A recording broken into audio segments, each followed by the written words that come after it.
Good morning! So we will check our sugar for today's video. Another day, another checking day. So last food intake last night around 9, and it's 2 pieces of boiled egg and a very small amount of peanut, roasted peanut. So we'll see how's our sugar in this morning. Fasting for 11 hours, guys, because it's around 8 now, no? So we'll see. Uy, kagamay.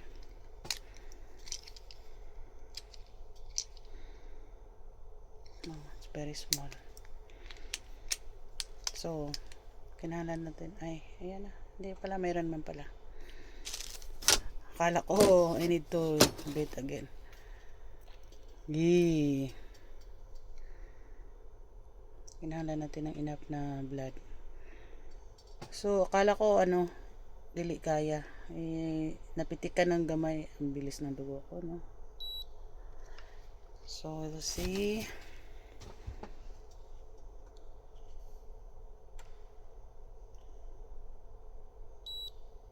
So, taas yun siya, oh.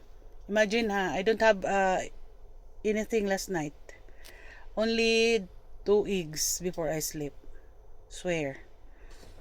So, 142.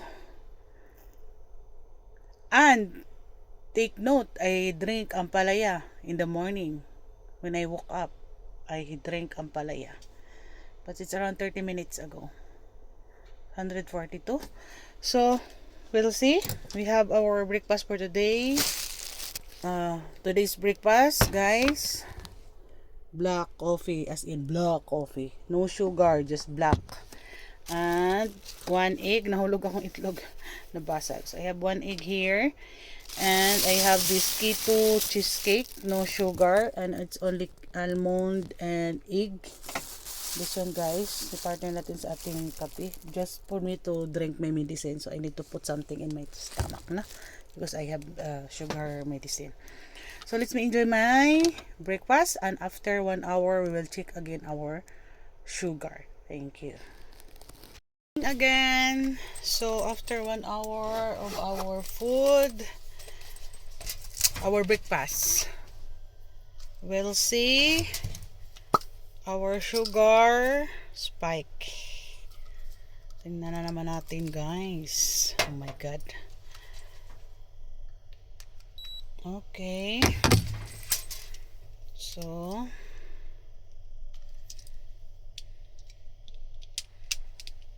doon na kanya akong tudlo ba?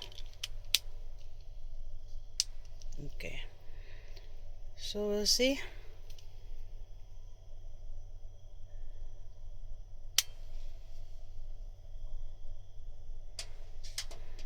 Kung ilang spike ang sugar natin. Oh. 142 earlier. Nag-breakfast taog dark coffee, 1 egg. 132. Wala pa ko ginom na tambal. So, it's really good. Maganda yung natin, ang breakfast natin today. It's keto what is this? Keto cheesecake, Greek yogurt cheesecake, and then 1 egg and a black coffee. So that is after food. At hindi pa ako uminom ng natin dyan, no? Okay, then yeah, it's good.